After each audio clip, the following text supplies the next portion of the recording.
근데 17세기 말서부터는 유교하고 북의 사회하고 혼인했습니다. 난 그 혼인을 이혼해야 북의 사회를 버리고 그 유교를 좀 살 수가 있지 않을까 제 의견입니다. 어때요? 지금 사회 자체가 이미 북의 사회와 유학이 만날 수 없는 사회가 됐습니다.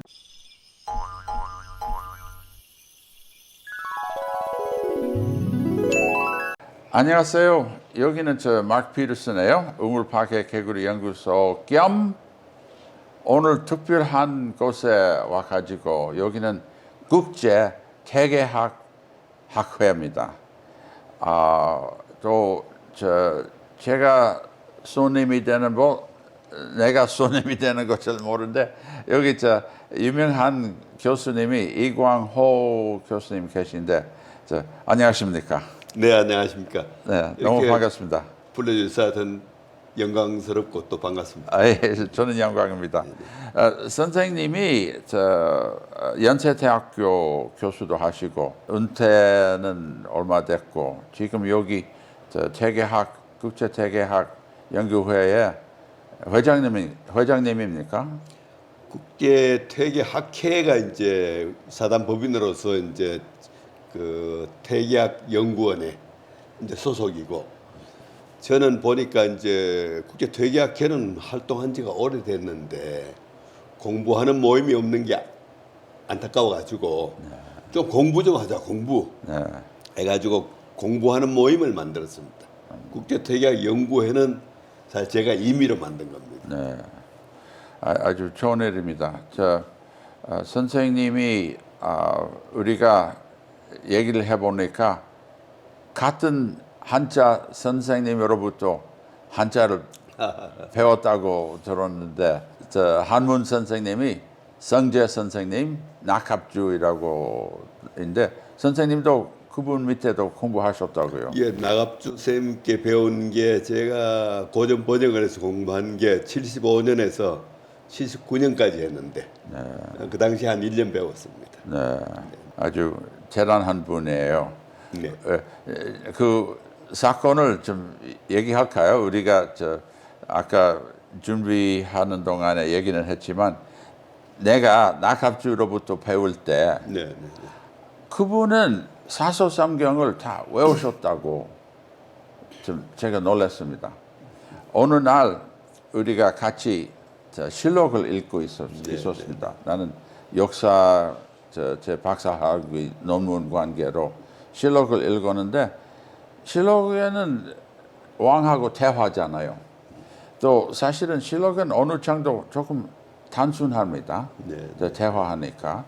근데 읽었는데 갑자기 그 줄이 좀 길어서 또 무슨 말인지 제가 이해는 못했는데 제가 선생님 이 말은 무슨 말입니까? 이렇게 했는데 그 사람 시경에서 나오는 말이에요. 또 시경이에요? 네, 7장 하면 제일 앞에 나오는 것 같은데 제가 보니까 맞아요. 7장에 거기 있었는데 그러니까 옛날 사람들이 사서삼경을 다 외우셨죠. 저는 뭐 그렇게 외우는 놀라지 않았습니다. 왜냐하면 고전 번역원에 가르치는 선생님들이 모두 다 그러시고. 그렇습니까? 예. 지금도 그렇습니다. 네. 그래요. 지금은 아마 그렇게 전통 학문을 한 선생님들이 좀 많이 줄어든 것 같습니다. 옛날 전통식으로 한문들은 사상을 다 외웠던 것 같습니다. 요새는 한문을 잘 읽는 사람은 좀 많이 없어요. 네, 그렇습니다. 요즘은 되게 자기 분야만 하는데. 그렇죠. 옛날에는 우리가 이제 경사자집해가지고 사삼경을 다 외우고 나서 자기 원하는 걸 했던 것 같습니다. 그렇군요. 외우기에 우수하게 하는 거네요. 그러니까 외우기에 우수한다기보다도 사삼경을 모든 학문의 기본으로 본 것 같습니다. 사삼경을 다 외우고 그러고 나서 자기 문학 좋아하면 문학하고 역사 좋아하면 역사해라. 뭐 그렇게 됐던 것 같습니다. 지금도 시험할 때, 수능 시험할 때 외우기를 많이 우수하게 하죠. 그건 옛날하고 정신이 좀 많이 다른 것 같습니다. 그렇습니까? 예, 그러면은 우리 유교 관계 얘기를 좀 해봅시다. 네, 네. 선생님은 철학상으로 유교를 전문하신 분인데 저는 유교도 전문가지만 난 철학 면으로 아니고 사회 면으로 공부해온 사람입니다. 저는 원래 우리 은사님이 성화보, 안동 권씨 족보, 성화보이라고 또 하고 1476년은 성화 연호인데 그 성화보에는 후손들 안동 권씨 후손은 여러 성씨예요. 딸의 후손 다 하니까요. 그 안동 권씨 족보이지만은 안동 권씨는 10분의 1도 안 됩니다. 그 나머지 후손은 웬만한 성씨들 혼인 관계 다 나오는 거예요. 네. 안동 권씨보는 일종류의 만성보 비슷한 건데, 근데 거기서는 9,000명 나와요. 그 9,000명 나오는데 양자, 그러니까 계후자 하나도 없습니다. 그러니까, 전혀 몰랐습니다. 네, 그래요. 네, 나는 그런 분야를 좀 전문가인데 와그너 선생 밑에 제가 공부하는데 그분은 안동 권씨보를 아주 분석을 좀 많이 하셨는데 양자 하나도 없다는 것은 놀라운 것이고 난 그거 보고 박사학위 논문이 이것 되지 않을까 했습니다. 왜냐하면 제가 족보를 볼 때 현대 최근의 족보는 양자율이 15% 정도 돼요.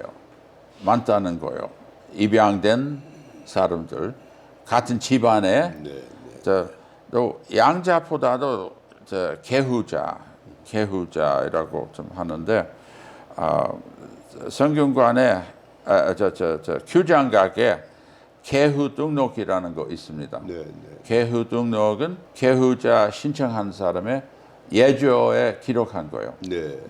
그러니까 나는 이 양자 제도를 좀 공부하면은 어떨까 했는데 양자를 공부하는데 안동권씨보 이후로 둘째 족보는 문화유시보입니다. 네. 문화유시보는 안동권씨보는 3권인데 문화유시보는 10권입니다. 거기는 4만 몇천 명 사람이 나와요. 거기서는 벌써 120명 양자가 나와요. 네. 그러니까 16세기 후반서부터는 양자가 생긴 거예요. 또 제가 공부하면서 족보를 떠나서 상속문서, 분재기, 동생화훼문기라고 있습니다. 그런 것은 아들, 딸 재산을 나눠주는 거예요. 또 그들이 조선시대 17세기 말 때까지는 평등하게 나눠줬습니다. 근데 17세기 말서부터는 양자 생긴 것뿐만 아니라 여자는 상속권 잃었습니다.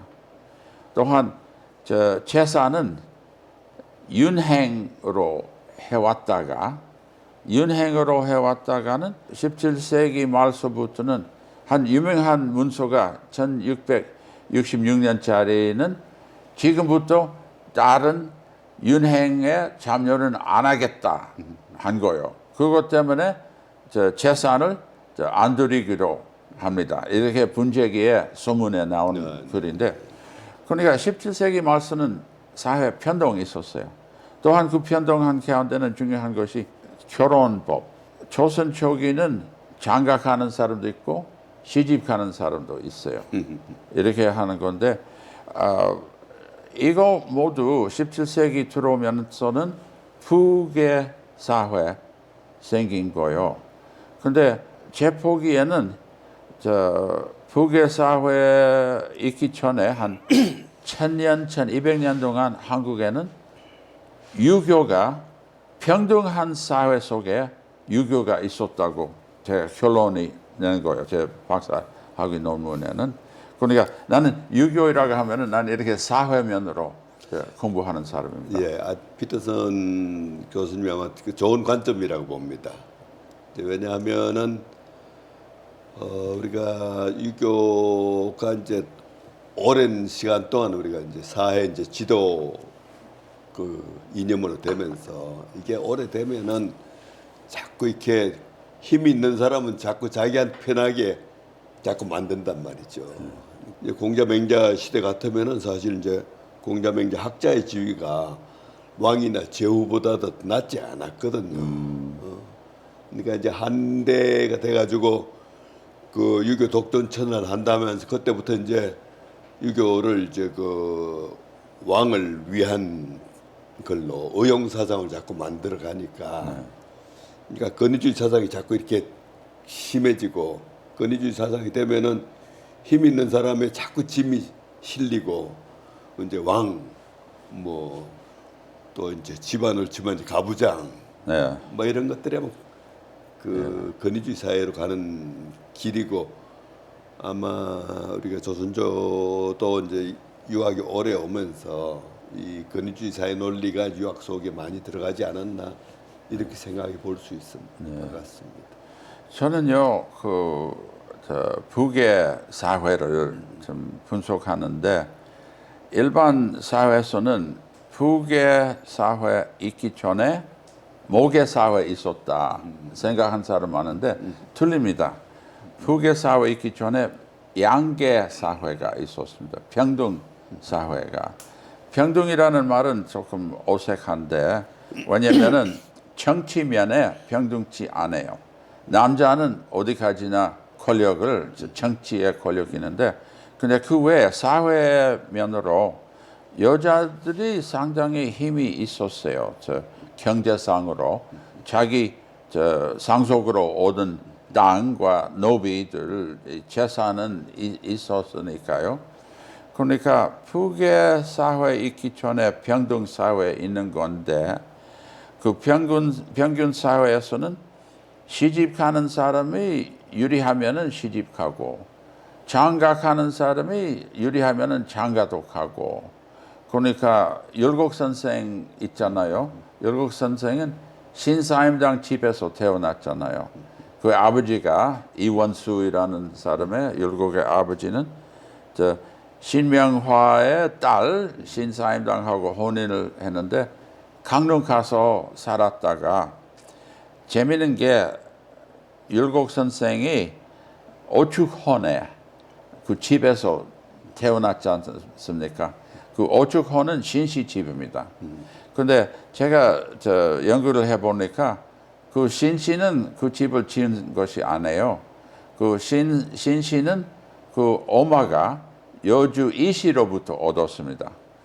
또 그분은 집을 지은 것이 아니고 그분은 강릉 최씨로부터 어머니, 할머니로부터 그 집을 얻었습니다. 그러니까 양계 사회 한 가운데는 목의 일면도 있고 북의 일면도 있습니다. 좀 평등하게. 그러니까 제 생각에는 요새 한국의 유교는 문제가 많습니다. 또 제가 선생님의 의견을 좀 듣고 싶은데 요새 유교를 비평한 자가 대부분일 거예요. 불쌍하게도. 또 저는 이 소리를 하면서 행복지 않아요. 나는 유교를 상당히 존경하는 사람입니다. 저는 제 호 있습니다. 제 호는 서유이라고. 네, 서유. 예. 네. 서쪽의 선비, 서쪽의 유교를 믿는 사람이라고. 또한 제 자 있습니다. 또 제 자는 유타, 유교를 남에게 알려드리는 거. 그러니까 제가 서양에서는 미국에서는 유교를 훌륭하다는 걸 가르치고 있는데, 근데 유교의 본토에 이 한국에는 유교를 비평하는 거예요, 많이. 네, 아마 그거는 우리가 이제 그 역사성 때문에 그러려고 봅니다. 우리가 하여튼 조선조 말에 이제 우리가 나라가 이제 망하는 지경이 이랬는데 이제 조선조 500년 이제 유교 국가였으니까 아마 나라를 망하게 한 사상이 유교다. 그런 말이 있어요. 네, 이것이 첫째고. 네. 그 다음에 이제 그 서양 우리 과학 사상이 들어오고 기독교가 들어오고 하는데 유교하고 너무 다르지 않습니까? 그리고 또 이제 그 유교가 사실은 17세기, 18세기 그 서양 사상을 이상적으로 받아들였습니다. 소위 한국의 실학이라고 하는 거. 어떻게 보면 이제 천주교도 선교사들이 와서 한 게 아니고 여기서 중국 가서 사신들이 가져온 책을 보고 공부를 해가지고 기독교를 좋아해가지고 신자가 되고 가서 이제 오히려 세례를 받고 오고 네. 이런 거 서양 문화를 아주 이상적으로 받아들였는데 이게 이제 19세기 1801년이 되면서 신유사옥이라고 하는 엄청난 게 일어나가지고 이게 이제 권력이 학자가 정치하는 시대가 아니고 세도 정치가 돼가지고 유학 정치가 아니에요. 네. 완전히 이제 네. 권력으로 해가지고 선교사들 막 죽이고 뭐 이러니까 이제 기독교하고 적대감이 쌓인 거죠. 네. 네. 저는 기독교인입니다. 저 교회 다니는 사람인데도 난 유교하는 사람이라고도 합니다. 네, 내 입장에는 모순은 아닙니다. 유교는 여러 사람이 저 종교 아니다 네, 하는 사람이 있는데 그런 면으로 저 기독교하면서도 불교하면서도 유교를 할 수가 있는 것이라고 좀 생각되는데 제가 요새 걱정한 것이 사람들이 많이 유교를 비평하면서 유교 사상 때문에 우리나라 망했다 하는 소리가 자주 드는데 또한 유교는 여성들에게 안 좋았다고 여성을 좀 낮추는 것이라고 하는데 제 생각에는 유교를 잘 살리기 위한 목적은 유교는 아주 훌륭한 가르침이 있는 거예요. 효보다도 좋은 거 없습니다. 부모를 존경하는 것이 효하고 나라에 충실하게 하는 거. 또한 인위예지, 항상 인위예지 하잖아요. 인은 사람 사이에 좋게 하는 거. 의는 올바르게 정직하게 일을 하는 거.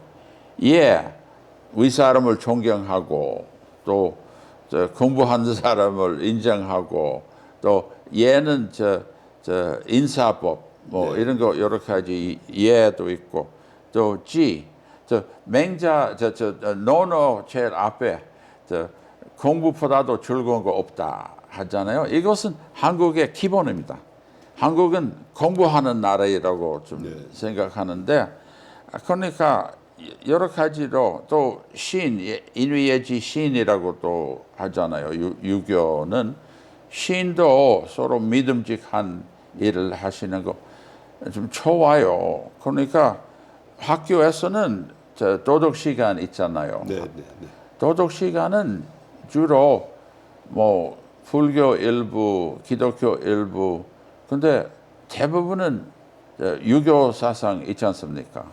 유교 사상이 가지고 있는 그 수양론, 소위 이제 전 퇴계를 공부를 많이 했는데 위기지학 들어보셨죠? 네. 이제 자기 완성의 학문. 네. 학문의 목표는 자기 완성이다. 네. 막 이렇게 했는데 바로 유학의 4.3경은 이제 자기 완성을 기본으로 하고 자기 완성이 된 사람이 정치를 해야 된다. 이게 한 기본인 것 같습니다. 근데 우리가 그 자기 완성의 문제가 이게 우리가 자연을 이해하고 사회를 이해하는데 이제 어떤 영향을 미치느냐.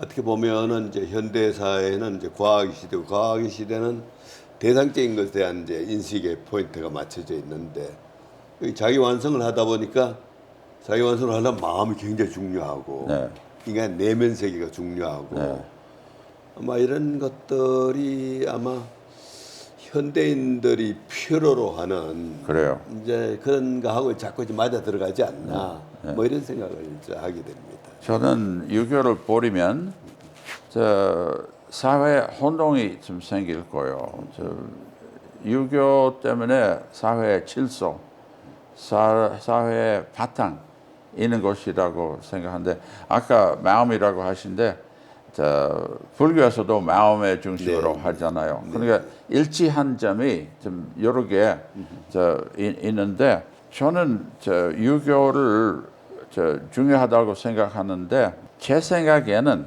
유교를 살리기 위해서 북의 사회하고 이혼해야 되는 거예요.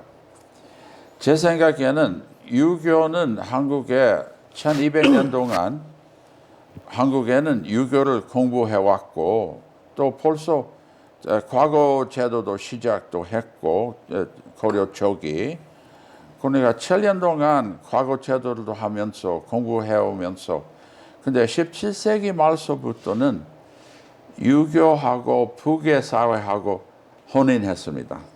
난 그 혼인을 이혼해야 네.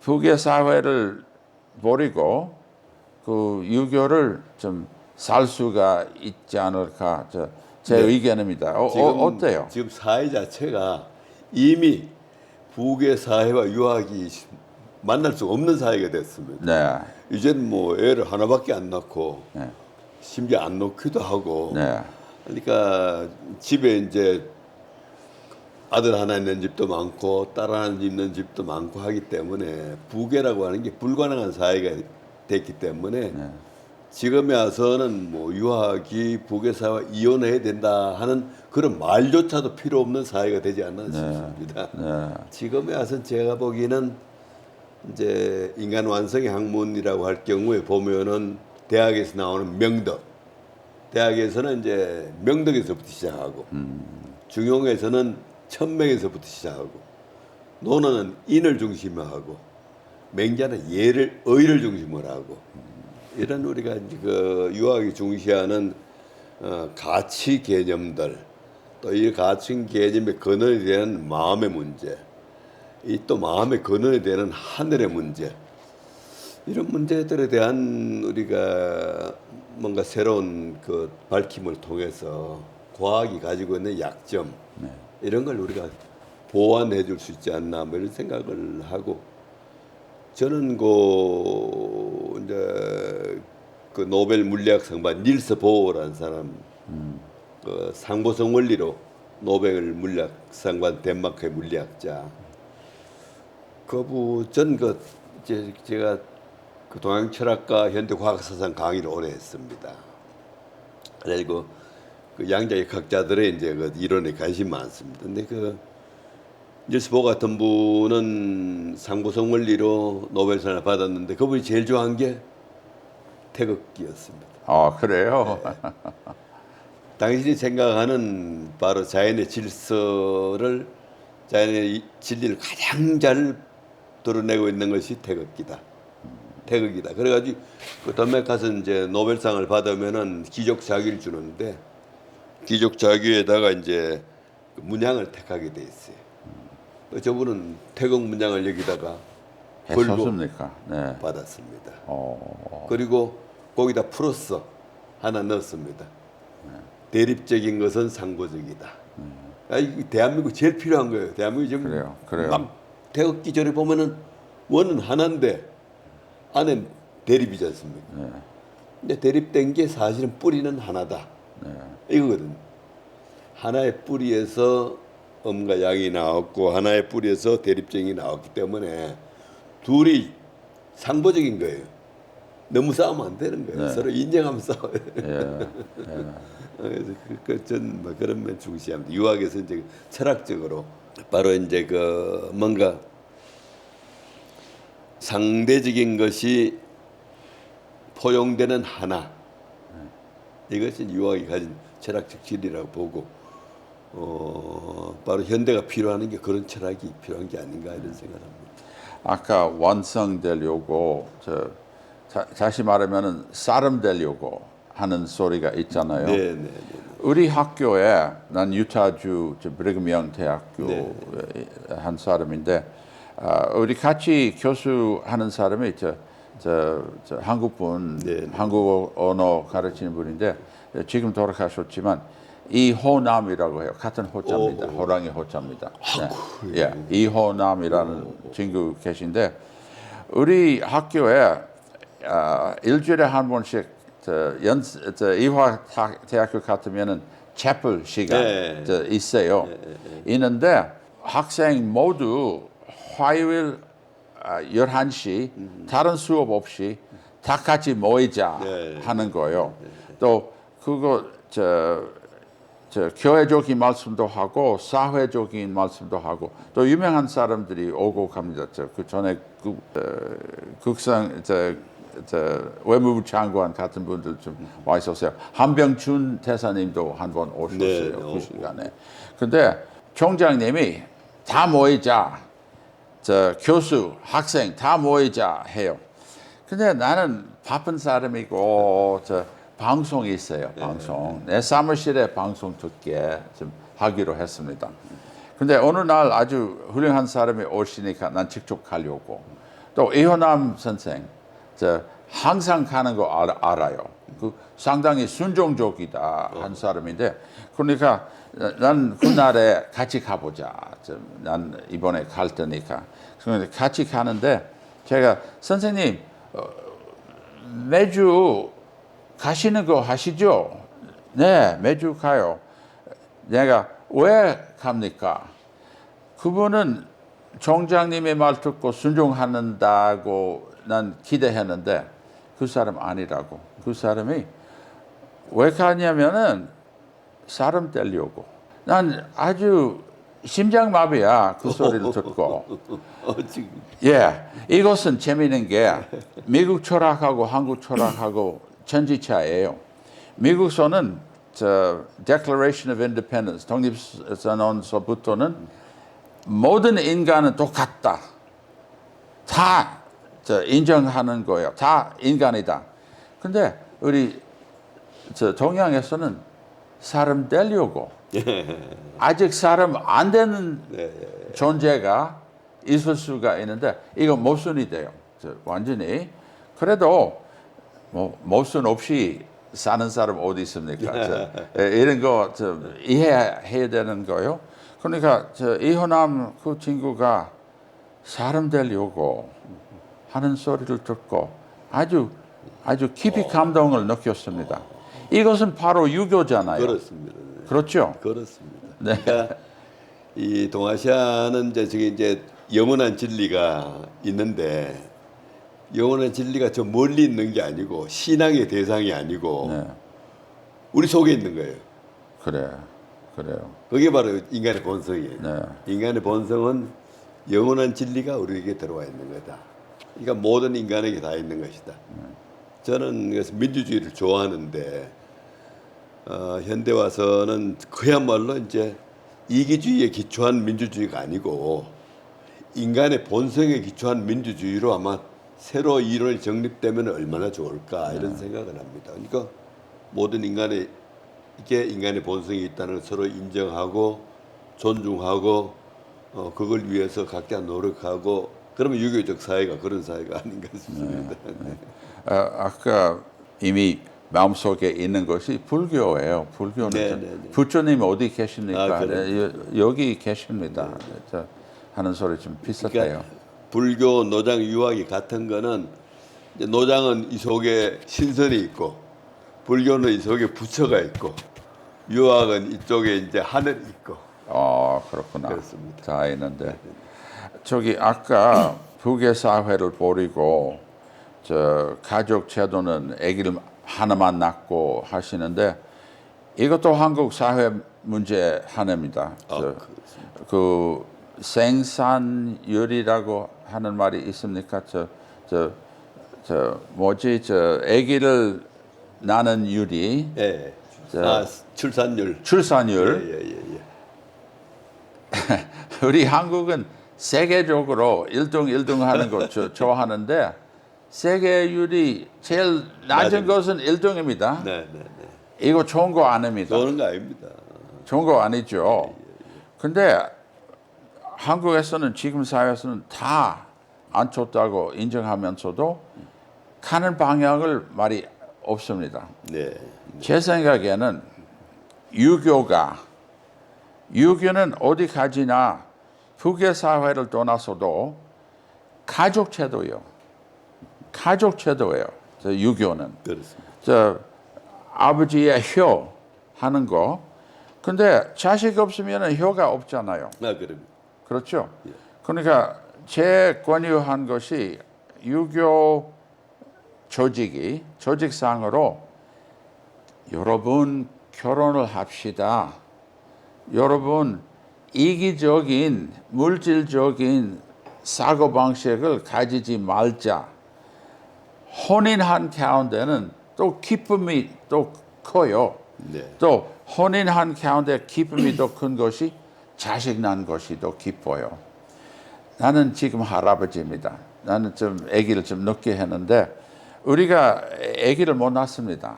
2번 이러는데 결국은 입양했습니다.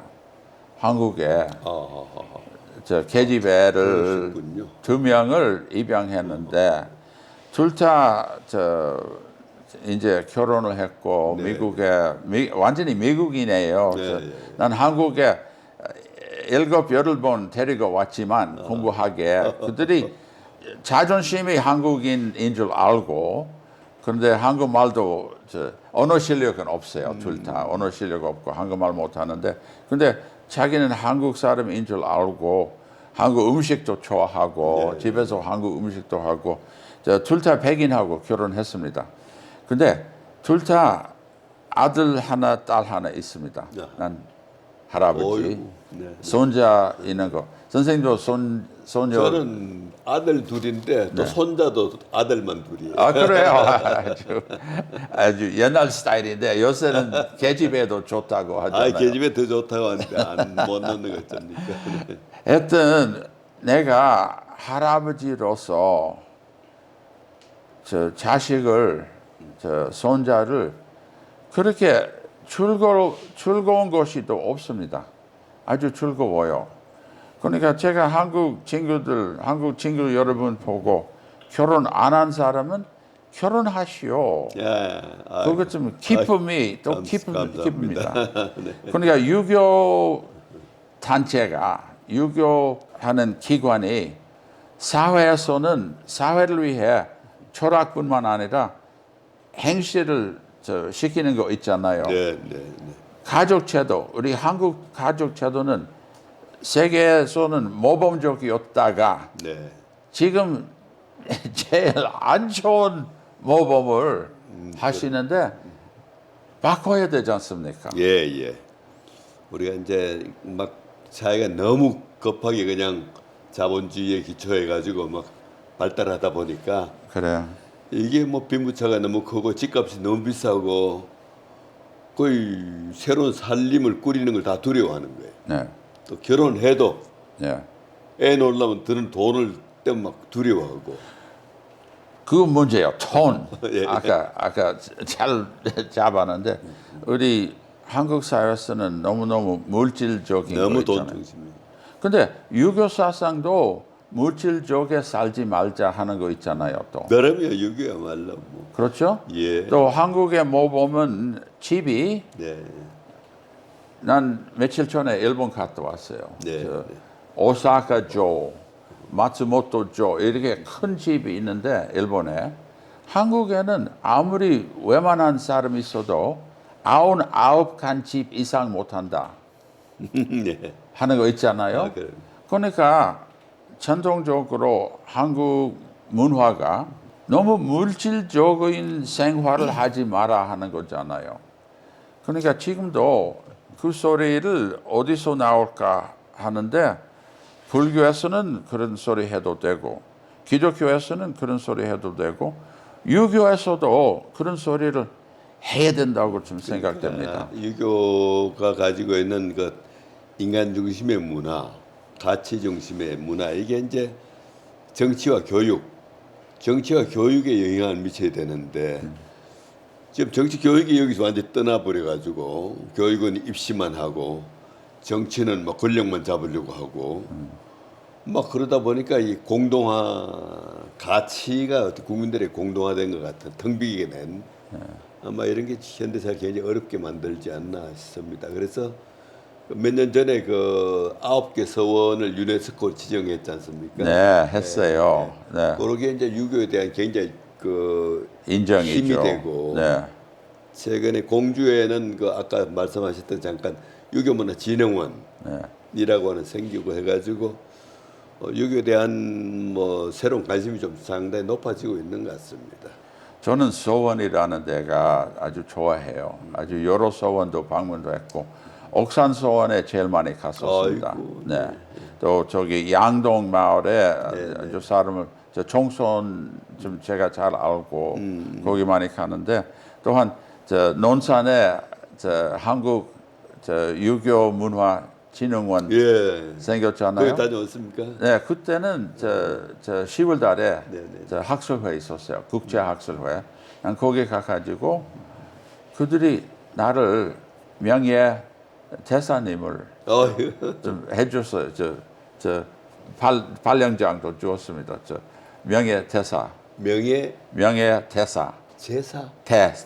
대사님, 저 대사관의 대사. 아 대사. 예, 명예 대사. 명예 대사보다 더 좋은 게 있을 것 같아요. 불교의 대사님이에요. 네. 아니, 그 그러게. 우리 양동 마을은 저도 이제 친하고 네. 종손 친하고 우리가 종손 이지락 씨, 예, 잘합니다. 예, 부부가 아주 다 예, 아주 저도 잘합니다. 잘합니다. 네. 그 부인도 아주 대단합니다. 그 따님이 여기 유교를 좀 공부하시는 역사를 공부하시는 이선영이. 분. 아시네. 그래요. 아니 그분은 아주 훌륭한 분이시라고 생각하는데, 네. 근데 제가 뜻밖에 생각할 거 하나 있는데 그것은 총선이라는 소리예요. 총선. 제 보기에는 한국 사회에 네. 북의 사회를 이혼하고 북의 사회를 버리고 총선이라는 존재가 꼭 아들이 아니더라도 딸해도 된다고 좀 생각하는 거예요. 그러니까 이지락 씨가 그 다음 총선이 그 선영이 해도 여자 그 딸이 해도 되는 거라고 좀 제가 주장하는 거예요. 어떻게 생각해요? 아마 그런 제도가 만들어지면 좋을 것 같습니다.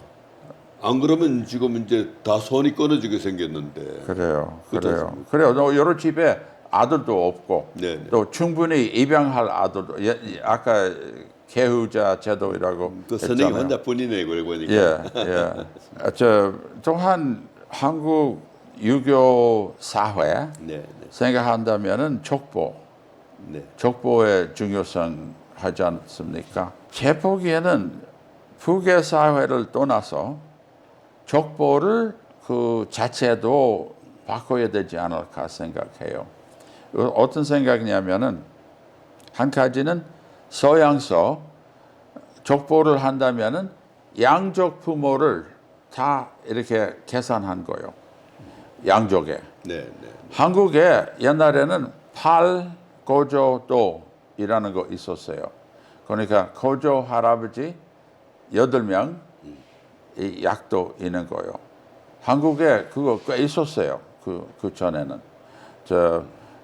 그러니까 북의 사회 한 가운데는 족보가 발람박씨 같으면은 그 족보에는 박씨 안 쓰고 그냥 이름만 쓰잖아요. 완전히 북의 계통으로 생각하는데 족보는 두 가지 종류 있습니다. 하나는 위서부터 아래 보는 거, 하나는 아래서부터 위로 보는 거. 그러니까 서양에서는 주로 아래서부터 위로 보는 거예요. 그러니까 서양서는 이미 팔고조도 정신이 있어요. 8명 고조 할아버지. 저도 제 고조 할아버지를 다 압니다. 8명. 다 연구를 다 알고 또한 우리 8명 고조 할아버지의 고조 할아버지도 거의 다 했습니다. 엄청 복잡해질 것 같은데. 그래요. 아주 복잡해져요. 근데 한국의 족보는 이렇게 위서부터 내리는 너무 거. 쉽죠. 동고조 8촌. 네. 고조 할아버지가 같으면 8촌. 예. 정조 할아버지 같으면 6촌. 예, 맞아요. 할아버지 같으면 4촌. 네, 바로. 아버지 같으면 2촌. 네, 바로 그거요. 근데 저 고조 할아버지, 팔고조도처럼 한국의 계보 정신이, 계보 지식이 바꾸지 않을까 생각해요. 소양소 그렇게 해요. 소양소는 계보이라고 하면은 아버지 계통, 어머니 계통, 어머니의 어머니, 할아버지의 어머니 이렇게 다 계산 연구하는 거예요. 그런 기록들이 남아 있습니까? 있죠. 근데 어느 때 자제해야 되는 겁니다. 자동으로 안 나오는 건데 제가 만든 거 있어요. 제 할아버지들의 후손도 있고 저 할아버지도 좀 있습니다. 그러니까 한국에도 그렇게 되지 않을까 생각하는데 또 재미있는 게 소양소 종친회 있습니다. 저 화수회 그러니까 가족끼리 모이는 게 거기서 직원들, 연구원들 매일 같이 나오는 사람들 대부분은 여자분입니다. 한국에도 여자들 이 계보 정신이 좀 소양식으로 또 한국 옛날식으로 팔고조도 이런 정신이 생기면은 혹시나 취미로 족보 연구를 하는 사람이 있지 않을까 한국에도 또 한국에는 다른 어느 나라보다도 족보 자료가 많아요. 그러니까 연구를 하려면은 어느 분은 여기 어머니의 어머니는 전의이시 같으면은 잘 모르시고 전의이시 정신회 가가지고 연구할 수가 있는 거예요.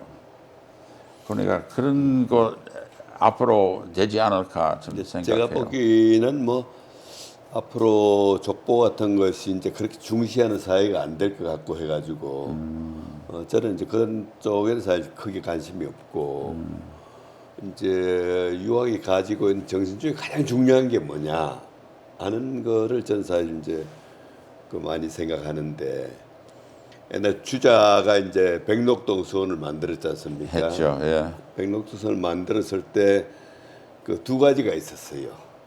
첫째는 백록동휴라고 해가지고 퇴계생 성학십도에 들어간 건데 이제 오륜을 중심으로 해가지고 거경국리를 해가지고 성인이 되는 법.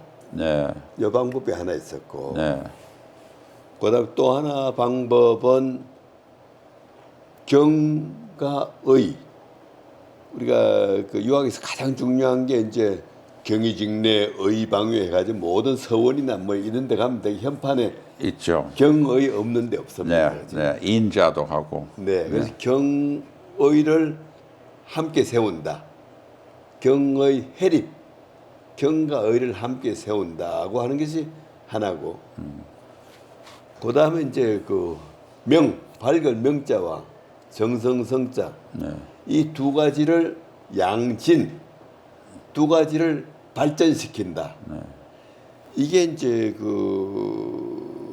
바로 백록동규의 이제서 가장 강조한 정신인데 저는 이제 가족 제도가 이제 무너지고 이런 상황이어서 백록동규 가지고는 좀 힘들지만 이제 경의 해립 명성 양진 이거는 바로 현대 사회에 살 수가 있고 유학에서 가장 중요한 게 이게 아닐까 이런 생각을 전 강력하게 하고 있습니다.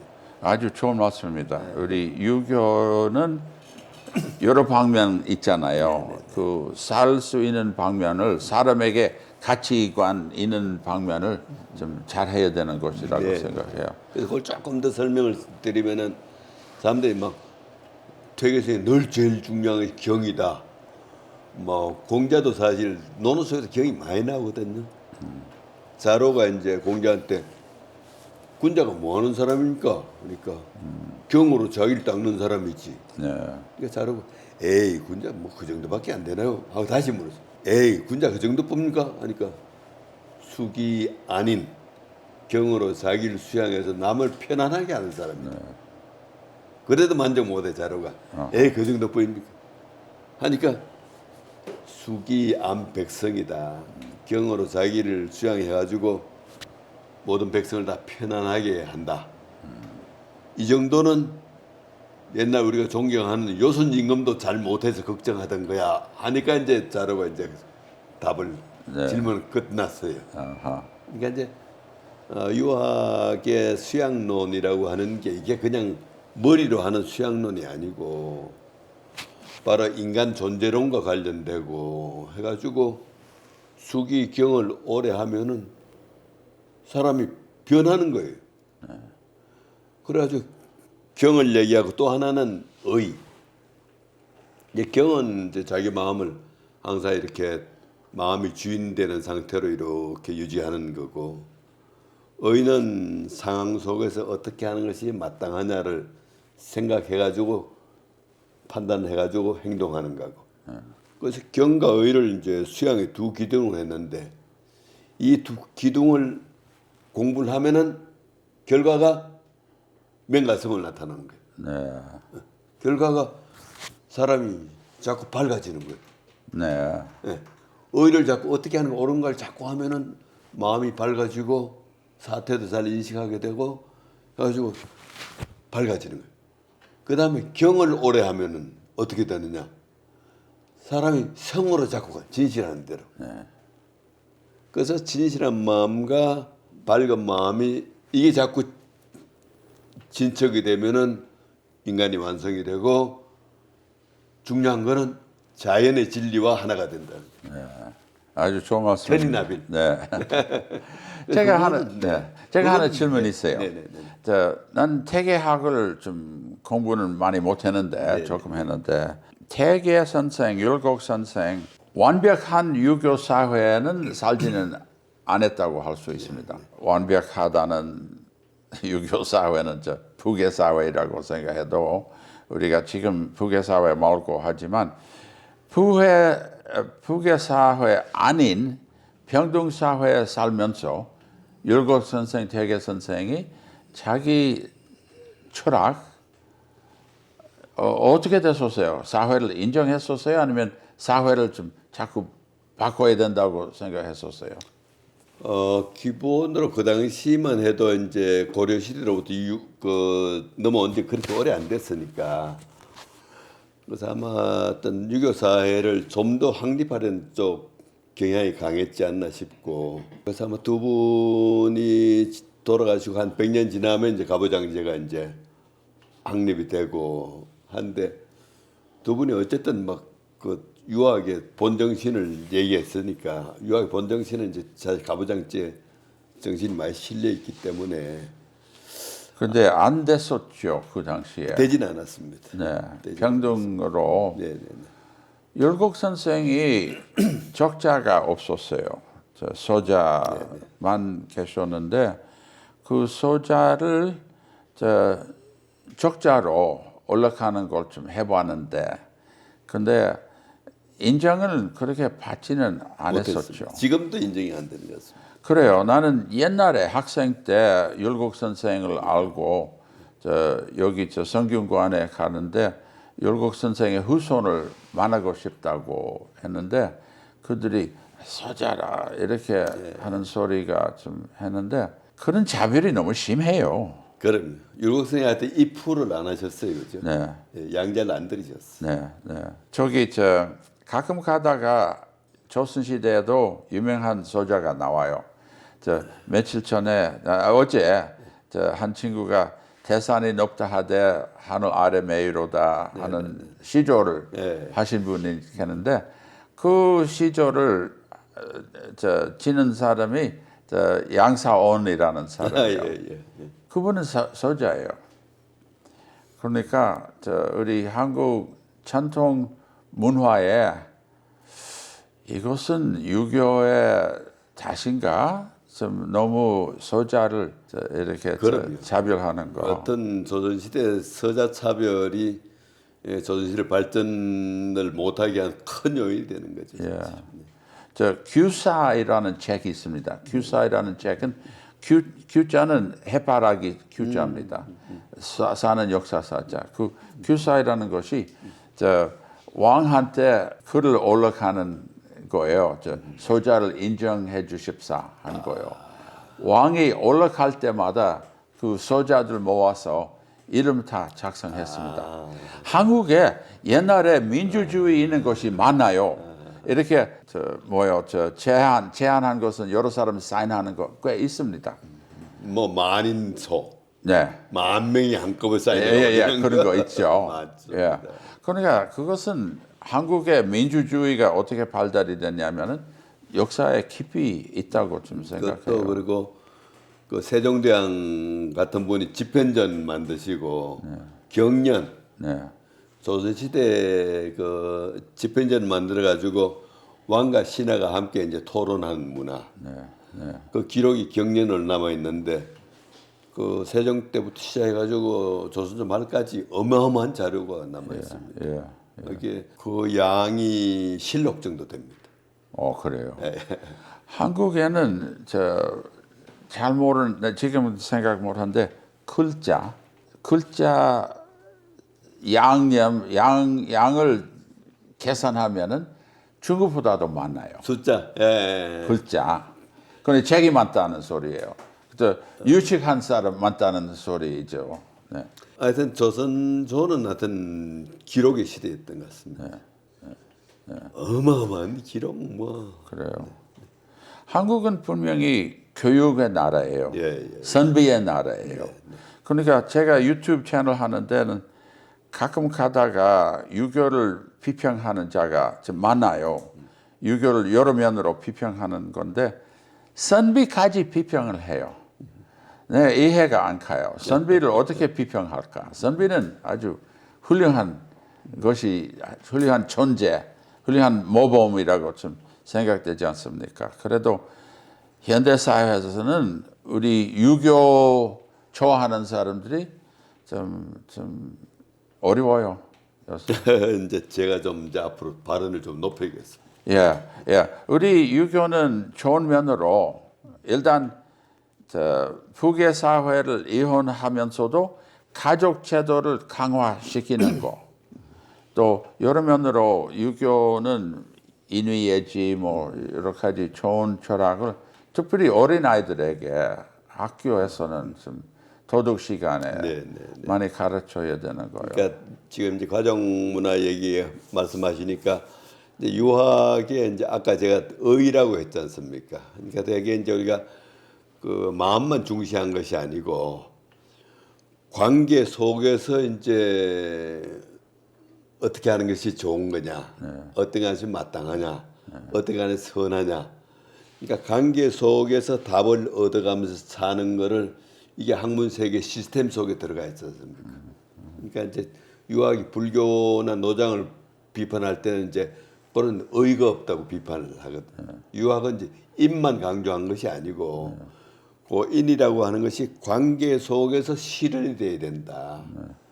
이제 뭐 그게 바로 오륜, 아버지와 관계, 부부와 관계, 형제와 관계, 맞아요. 그런 것이 이제 현대로 확장하면 뭐 바로 노동자와의 관계, 뭐 사회적인 관계, 막 이런 관계 속에서 이제 선이 뭐냐 여기에 대한 답을 이제 길러가는 것이 아마 인간 완성의 어떤 그 굉장히 중요한 게 되는 그런 것도 아마 유학이 가지고 있는 장점인 것 같습니다. 맞아요. 삼강오륜. 삼강오륜을 또 비평하는 자가 있어요. 어떤 면으로 부부 유별 하는 소리가. 근데 그건 나쁜 소리 안 합니다. 남자는 남자, 여자는 여자, 남편은 남편, 부인은 부인인데 근데 거기선 남편, 부인 있는 거요. 요새 결혼 안 하면은 그런 비평을 못 하잖아요. 좀 있는 거니까요. 그러니까 우리가 이제 권위주의 사회가 돼가지고는 권위주의 사회는 전부 힘 있는 놈이 전부 자꾸 잡으니까 그 이제 양반이라고 하는 게 이게 자기 인격 완성을 내가 사회에 기여를 해야 되는데 양반이 건의가 돼버리니까 상민들을 핍박을 하니까 거의 싫어하는 거죠. 그래요. 그러니까 이제 어떻게 보면 유학을 싫어하는 것도 유학이 자업자득이니까 유학 공부하는 사람들이 하여튼 이제 좋은 점을 많이 밝혀갖고 그래요. 아주 좋아할 수 있도록. 민주주의, 네.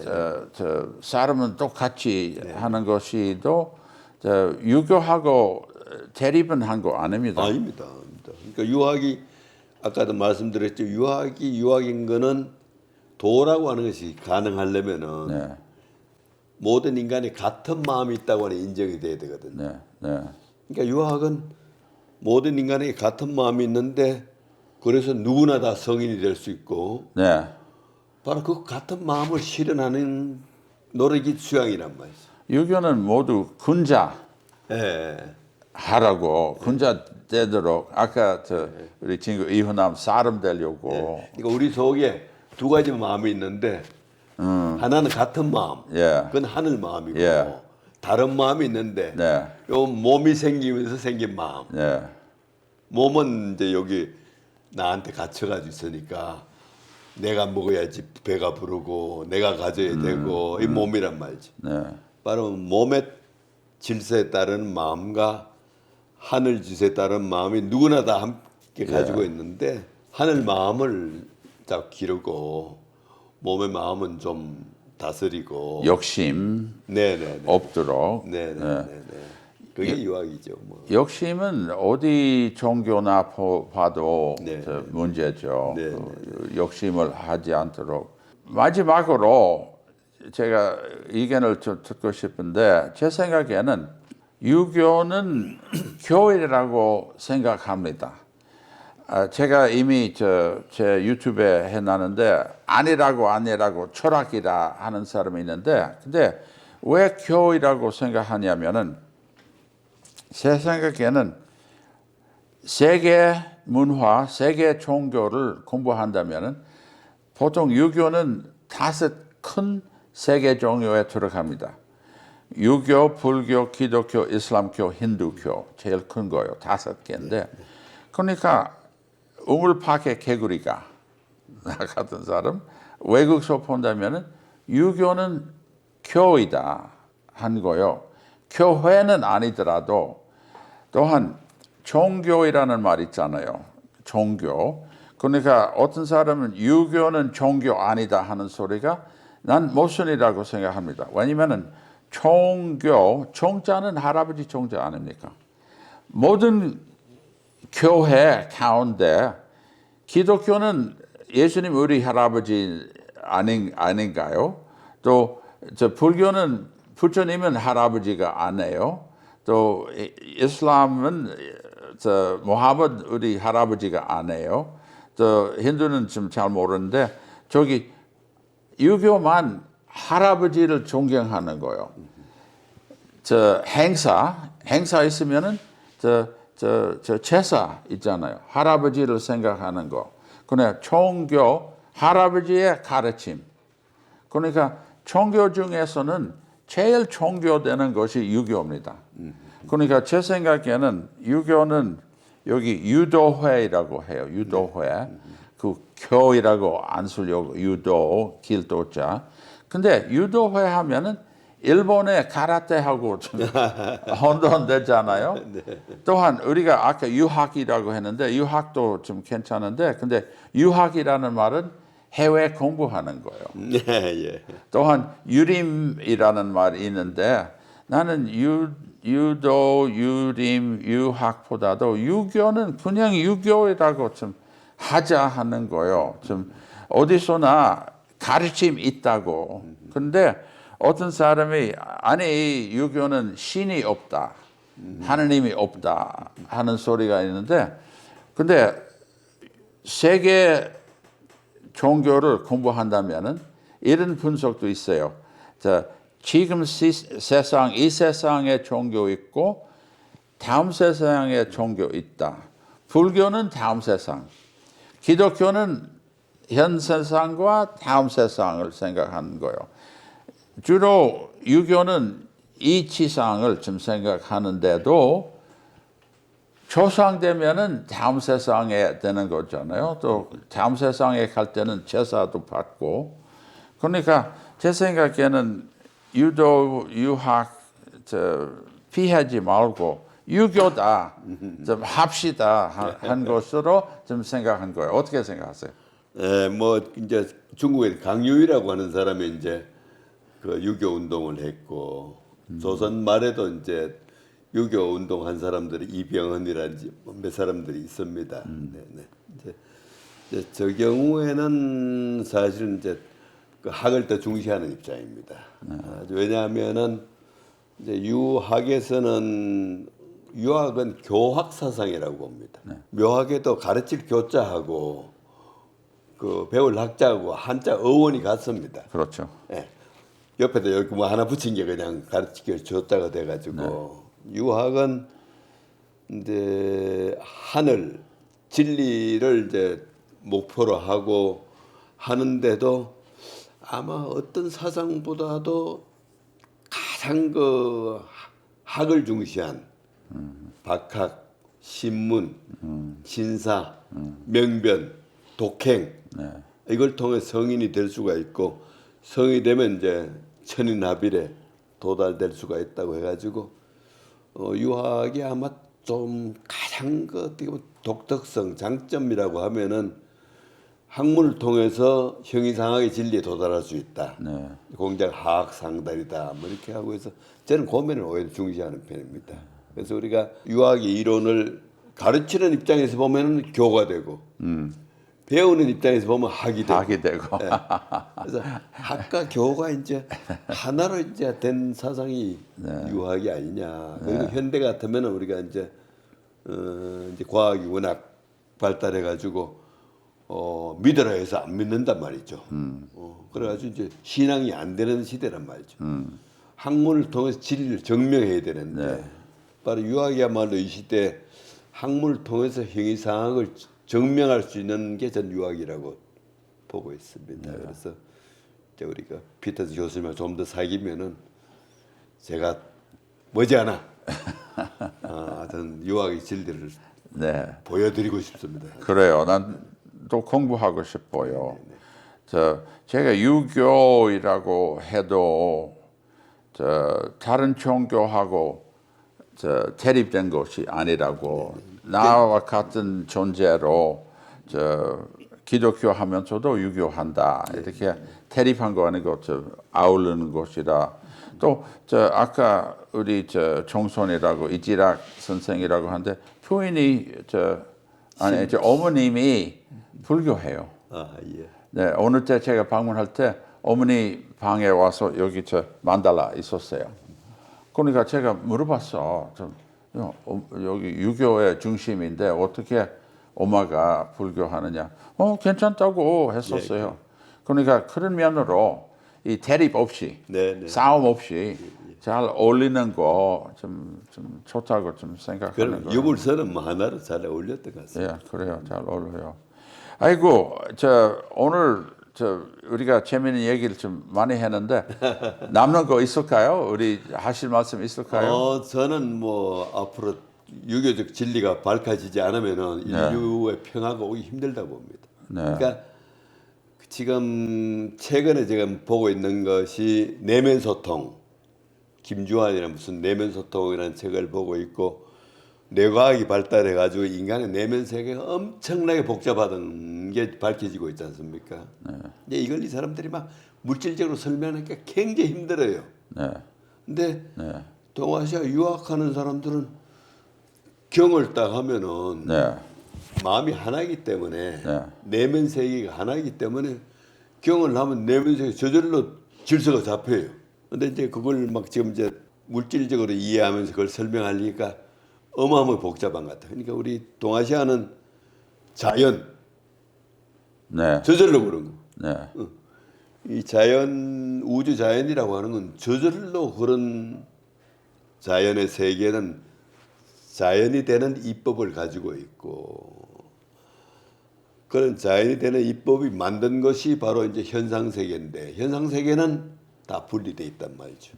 현상 세계는 다 분리되어 있지만은 바로 형이상의 세계라고 하는 거는 자연스럽게 질서가 다 잡혀진 세계인데 아마 그런 그 형이상의 세계, 마음의 세계, 입법의 세계를 우리가 인류 문화가 알아야만 우리가 편한 삶을 살 수가 있고 또 인류가 또 편안해지고 모순과 대립이었던 그 현대사를 넘어설 수 있지 않을까 뭐 이런 기대를 합니다. 예, 아주 좋은 말씀입니다. 네.